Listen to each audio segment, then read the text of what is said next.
روز شما بخیر بینندگان ارجمند. امروز دوشنبه 8 ایول است. نشر نوی برنامه خبری و تحلیل اخبار آزادی را تقدیم میکنیم که با اتفاق همکاران در تاجیکستان و پراگ تهیه شده است. حالا با موضوع برنامه آشنا شویم.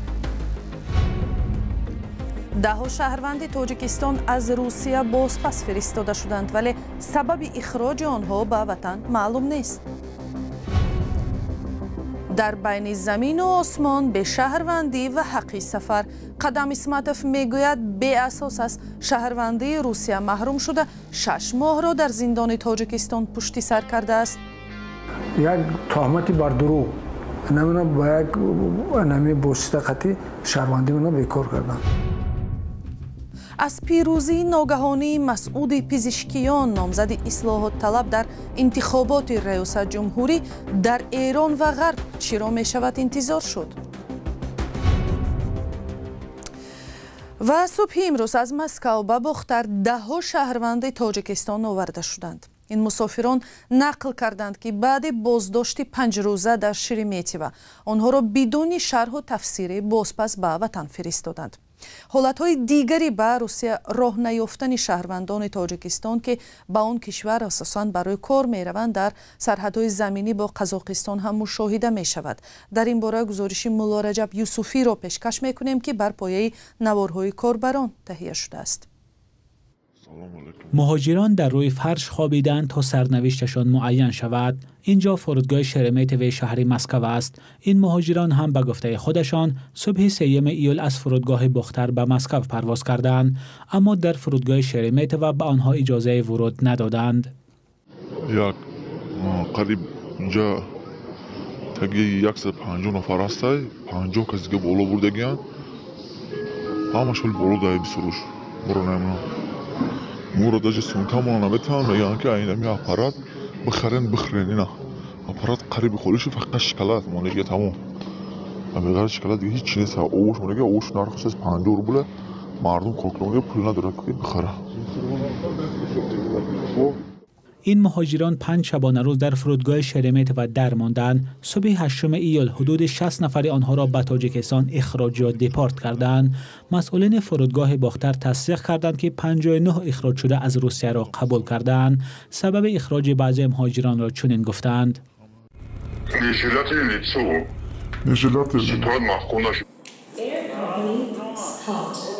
شهروندان تاجیکستان تنها در فرودگاه شرمیتوو با چنین مشکل دچار نشدند. در فرودگاه ونوکوو هم به گفته مهاجران به همه شهروندان تاجیکستان اجازه ورود به روسیه را نمیدهند. این شهروندان به گفته خودشان 7 ایول از دوشنبه به ونوکوو پرواز کردند و 2 روز است که درماندند. شهروندان تاجیکستان این شب و روز از طریق راه زمینی هم نمیتوانند به آسانی وارد روسیه شوند. از روز 19 ایون 10 ماشین با شهروندان تاجیکستان در گذرگاه آزینکی در مرز قزاقستان با روسیه درماندند. مهاجران صبح 8 ایول این نوا را فرستاده گفتند وضعیت بهتر نشده است. общий اگون 65-70 ماشین ایده общий اگر یا سر بتن 10-12 ساعت همه ایره سر میتن لیکن کم سر دودیستان. پس از حمله مرگبار به کراکورسیتی که چند مهاجر تاجیک را در آن عیبدار می‌کنند، ورود شهروندان تاجیکستان به روسیه مشکل شد. بعد آن حادثه صدها مهاجر تاجیک را با بهانه‌های گوناگون ساعت‌ها در فرودگاه نگاه داشتند، اجازه گذر ندادند و به تاجیکستان برگرداندند. این حال در گذرگاه‌های مرزی نیز رخ داده است. روسیه مکان اساسی کار برای هزارها مهاجر تاجیک است. مولا رجب یوسفی، رادیوی آزادی، دوشنبه. و بررسی موضوع اخراج مهاجران را ادامه می‌دهیم. قهرمان گزارش نوبتی ما سبب از روسیه اخراج شدنش را می‌داند، ولی با آن راضی نیست و تلاش دارد که حقیقت را برقرار کند. بین آب و هوا و بشناسنامه و شهروندی. زاده تاجیکستان قدم اسمتوف که سال گذشته بعد بودوباش 30 ساله از روسیه اخراج شده در تاجیکستان نیم سال با اتهام افراطگرایی در بازداشت بود، از یک باره به حقوق شدنش در خاک این 2 کشور حیران و سرسان مانده است. اسمتوف را بر اساس قانون عفو آزاد کردند، اما از بس که به هیچ شناسنامه و سند است امکانی به نزد اویلش در روسیه برگشتن را ندارد. همکارانم ارشاد سلیمانی و برات یوسفی با او در دوشنبه هم صحبت شدند. من اونجا براستی که قدم اسمتوف زاده تاجیکستان و شهروند سابق روسیه حالا شخصی به شهروند. سال 2021 دادگاه شهر ساراتوف روسیه قدم اسماتوف را برای گویا پیشنهاد معلومات نادرست زمان گرفتن شهروندی این کشور در سال 2005 از تبعیت روسیه محروم کرد. او ادعا دارد که دلیل‌های دادگاه برای بیکار کردن مقام شهروندیش درست و کافی نبود. میگوید خیلی بیای اثبات کنی امینه بمون یگان چی با طوری حجت بمون امینه پیشنهاد کردن نتونستن. امی یک تهمتی بر دروغ نمی‌نا با یک نمی بوسته خطی شهروندی منو بیکار کردن. سودی کاساسیونی ولایت ساراتوف اینامی سودی اولی روسیه امی اعلان کرد که گویا شهروندی من در اساس امی بر دروغ دادن معلومات بر دروغ شهروندیش بیکار کرده شود. این امی قصبا قدم اسماتوف دلیل اساسی از شهروندی روسیه محروم شدنش را باز شدن پرونده جنایی با ماده 307 علاوه 3 قسم 2 در جستجوی بین المللی قرار دادن از سوی مقامات تاجیکستان می‌داند. او را ماه آگوست سال 2023 در روسیه بازداشت و به تاجیکستان می‌آورند.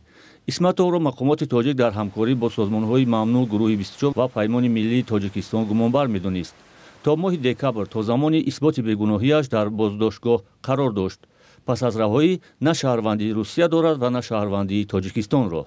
من حاضر میخوام که حکومت تاجیکستان و هم حکومت روسیه که برای برقرار نمودن شهروندی من در روسیه یک مساعدت نمایند. اسماتوف با سفارت روسیه در تاجیکستان مراجعت کرده است اما شخصان مسئول او را نپذیرفتند. رادیوی آزادی برای شرح این موضوع با سفارت روسیه در دوشنبه نامه فرستاد که منتظر پاسخ است. حقوقشناسان میگویند راه‌های برقرار کردن شهروندی اسماتوف وجود دارد. اکنون این حق دارد طریق وکالتدار آید به حقوق انسان که در روسیه است یا خود طریق مراجعت با نمایندگی سازمان ملل متحد در تاجیکستان با فهماندن دلیل ها در شکل خطی و البته حکم سودی تاجیکستان جهتی مساعدت نمودن در برقرار نمودن شهروندی روسیه.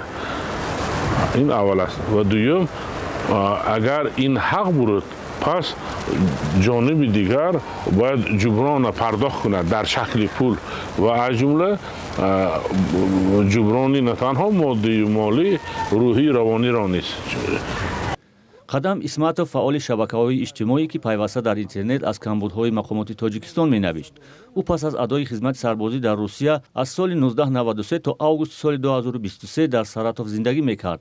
صرف نظر از متهم شدنش به جنایت‌های سنگین، دادستانی کل تاجیکستان ماه دکبر سال 2023 قرار صادر کرده است که با در نظر گرفتن قانون درباره عفو از 25 اکتبر سال 2019 تفتیش و پیشبرد پرونده جنایی نسبت به او از سوی وزارت کارهای داخلی تاجیکستان قطع کرده شود.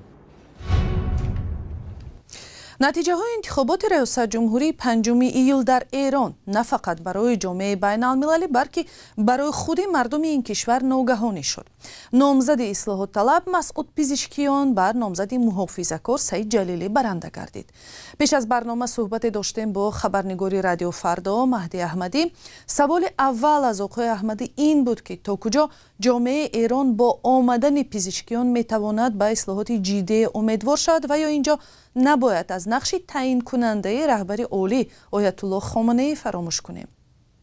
نکته اینجاست که با انتخاب آقای پزشکیان با وجود صحبت‌ها و وعده‌هایی که ایشون در دوران مبارزه‌های انتخاباتی داد ولی چندان چشمانداز روشنی به تغییرات بنیادین چه در زمینه اجتماعی و چه در زمینه سیاسی در جامعه ایران نیست. البته در میان کاندیداهایی که در این انتخابات شرکت داشتند آقای پزشکیان خیلی صدای صریح و قاطع‌تری در مورد حمایت از آزادی‌های مدنی داشت. آقای پزشکیان تنها مسئول جمهوری اسلامی است که در دوره مسئولیتش یعنی در دوره نمایندگی مجلس وقتی که موضوع جانباختن مهسا امینی در بازداشت گشت ارشاد اتفاق افتاد صریحاً واکنش نشون داد، صریحاً این قصه رو محکوم کرد. گرچه در دوره مبارزات انتخاباتی از خواست اکثریت زنان ایرانی در مورد آزادی پوشش صریحاً حمایت نکرد و به عکس گفت که اگر وضعیت در جامعه الان اینطوری است، مسئول این کار ما هستیم، ما مسئولین هستیم که نتونستیم زنان و دخترانمان را درست و آنطور که می‌خوایم تربیت کنیم، که همین موضوع هم خیلی واکنش‌های زیادی در میان معترضان و مخالفان و حامیان پوشش اختیاری در ایران داشت. با وجود اینکه پزشکیان را یک مقام مطابق به قالب نظام جمهوری اسلامی مینامند، امیدواری های هم در داخل و هم در خارج احساس می شود. مثلا از دعوت او به همکاری با غرب یادآور می شوند. سوال دیگری ما این بود که تا کجا پزشکیان آماده اصلاحات است و امکانیت هایش تا چه حد می باشد؟ این برمیگرده شاید بخشیش به آنچه که در مبارزه های انتخاباتی هم آقای پزشکیان بر زبان آورد. یعنی از نظر آقای پزشکیان حل همه مشکلات اقتصادی وابسته به حل مشکل رابطه در واقع کشور با کشورهای دیگه با دنیا هست، حل مشکل بانکی با سویفت هست و پذیرفتن قواعد FATF، حل در واقع مشکل هسته‌ای هست و احیای دوباره توافق هسته‌ای.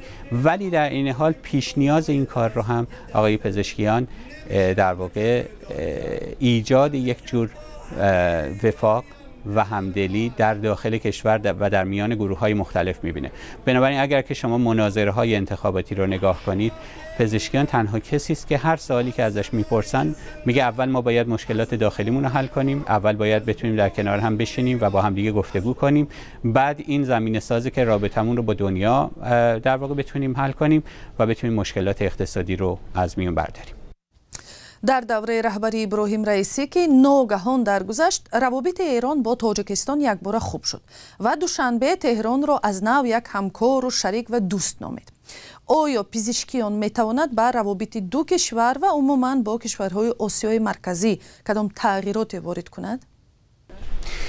تصور من این هست که اگر ما نگاه کنیم در دولت‌هایی که مثلا دولت محمد خاتمی یا دولت حسن روحانی که از اتفاق در دوره تبلیغات انتخاباتی پزشکیان متهم بود که دولت سوم خاتمی یا دولت سوم روحانی رو میخواد تشکیل بده، اگر به سابقه اون دولت ها هم نگاه کنیم، معمولا روابط ایران با کشورهای آسیای میانه روابط خوبی بوده. به طور خاص با تاجیکستان که همزبانی و همدلی بین مردم دو کشور وجود داره، معمولا تلاش بر این بوده که تنش در روابط نباشه و روابط خوب ادامه پیدا کنه. در مورد پزشکیان چیزی که میشه گفت اینه که هم از سوی رئیس جمهور تاجیکستان امام علی رحمان و هم دیگر رهبران آسیای میانه میبینیم که از تقریبا نخستین واکنش ها به پیروزیش بودن که پیروزیش رو تبریک گفتن و در مورد تاجیکستان میدونیم که امام علی رحمان حتی در واقع تماسی که برای تبریک گرفت از پزشکیان هم دعوت کرده که خیلی زود به تاجیکستان سفر کنه. بنابراین این امید در هر دو طرف هست که بتونن روابط رو بیش از پیش مستحکم کنن. تشکر. به سوال‌های ما مهدی احمدی، خبرنگار رادیو فردا، پاسخ داد.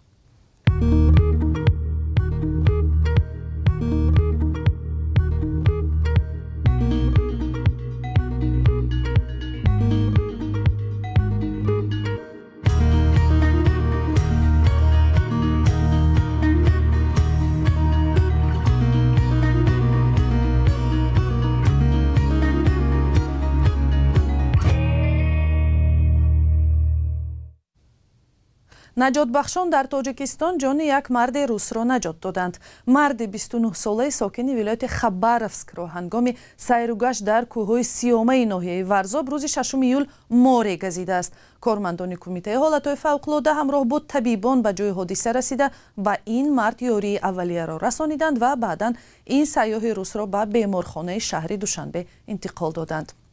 در همینجا برنامه اخبار آزادی به پایان میرسد. تشکر که تا این لحظه با ما بودید. خبر و ویدیوهای بیشتر را میتوانید در وبسایت ما azadi.org دسترس کنید. اینچنین به صحیفه های رادیوی آزادی در فیسبوک و اینستاگرام، تیک تاک و تلگرام وارد شوید. خدا نگهبان.